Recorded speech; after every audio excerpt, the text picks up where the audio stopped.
Hi అండి. Welcome to my channel.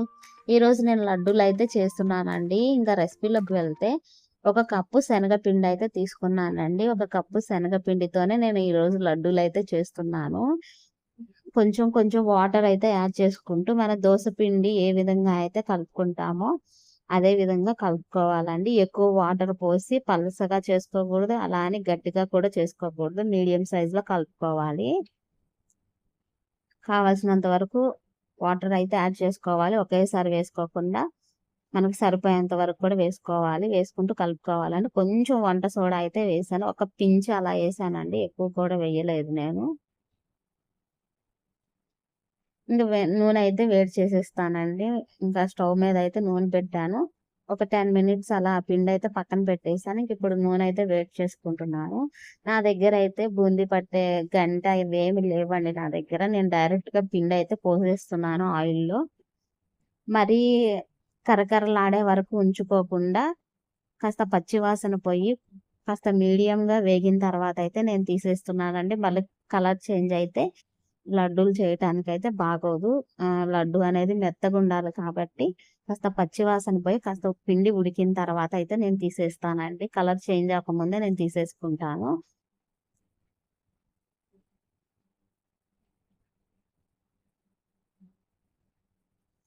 ఇలా ఈ ఈ స్టేజ్‌లో ఉన్నప్పుడే తీసేసుకుంటే లడ్డూలు చేయటానికి బావుంటదండి. ఇంక మిగతా పిండంతా కూడా ఇదే విధంగా నేను అంతా కూడా చేసేసుకుంటాను. ప్రాసెస్ అంతా ఇలాగే చేస్తాను. రిపీట్ చేస్తాను. నేనైతే ఇలానే చేస్తాను ఫ్రెండ్స్. నా దగ్గరైతే బూందీలు చేసే గంటయితే నా దగ్గర లేవు.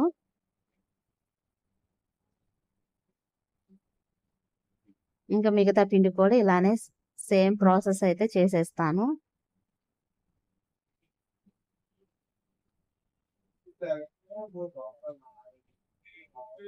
పిండంతా కూడా సేమ్ ప్రాసెస్‌లో అయితే నేను ఫ్రై చేసుకున్నానండి. ఇంక ఇవంతా కూడా మిక్సీలో పట్టేసి, గోధుమ రవ్వ గనక ఏ సైజులో ఉంటుందో అదే విధంగా కచ్చా బచ్చాగా అయితే ఇది మిక్సీ పట్టేసుకోవాలండి. అప్పుడే పర్ఫెక్ట్‌గా లడ్డూలు చేయడానికైతే బావుంటుంది. ఇంకా మిక్సీ పట్టేసుకున్నాను. ఇప్పుడు బెల్లం పాకం అయితే చేద్దామండి. బెల్లం పాకం కోసం అయితే ఒక ముప్పావు కప్పు పంచదార అయితే వేసుకున్నాను. హాఫ్ కప్పు సరిపోతుందని కొంచెం నేను ఎక్కువే వేశాను. అలాగే హాఫ్ కప్పు వాటర్ అయితే ఏసాను. పంచదార కరిగిపోయే వరకైతే తిప్పుకుంటూ ఉండాలండి. అలాగే యాలకులు ఒక 2, 3 కూడా దంచితోని పాకంలో అయితే వేసుకోవాలి. తర్వాత కాసేపు తీగ పాకం వచ్చే వరకు తిప్పుకుంటూ ఉండాలండి. ఇలా తీగ పాకం వచ్చేసిన తర్వాత స్టవ్ అయితే ఆఫ్ చేసేసి మిక్సీ పట్టుకున్న ఆ శనగపిండి అందులో వేసేయాలండి. వేసేసిన తర్వాత కావాలంటే ఫుడ్ కలర్ కూడా వేసుకోవచ్చు. అది ఆప్షనల్. ఎవరెవరి ఇష్టం బట్టి వాళ్ళు వేసుకుంటారు. నేనైతే యాడ్ చేయట్లేదండి. అంతా కలిసే విధంగా కలుపుకోవాలి. చక్కెర పాకం అంతా కూడా ఈ పిండికి పట్టే విధంగా కలుపుకోవాలి. అలాగే ఒక స్పూన్ నెయ్యి కూడా వేస్తున్నానండి నేను. వేయించిన జీడిపప్పు కూడా వేసుకోవచ్చు. నేను తర్వాతైతే యాడ్ చేస్తాను. జీడిపప్పు కలిపేసిన తర్వాత ఫ్రై చేసుకొని నెయ్యిలో ఫ్రై చేసుకొని వేస్తాను నేను తర్వాత. ఇలా కలిపేసుకున్న తర్వాత కాసేపయితే పక్కన పెట్టేద్దామండి. ఎందుకంటే వేడిగా ఉన్నప్పుడు మనం ఉండలు చేయటానికి కొంచెం కుదరదు గాబట్టి గోరువెచ్చగా అయిన తర్వాత ఉండలైతే చేసేస్తాను. ఇదేం గట్టి పడదండి. ఎందుకంటే తీగ పాకం కదా పట్టింది. గట్టి పడదు. ఆహ్, చల్లబడిన తర్వాత కూడా మనం చేసుకోవచ్చు. ఇక ఇక్కడ చల్లబడిన తర్వాత నేనైతే లడ్డూలు చేసేస్తున్నాను. అలాగే జీడిపప్పు కూడా నేను యాడ్ చేశానండి.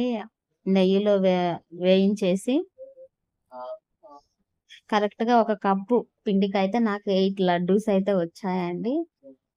చాలా బాగా వచ్చాయి. స్మెల్ గూడా సూపరుంది. ఈ వీడియో మీకు నచ్చితే ప్లీజ్ సబ్స్క్రైబ్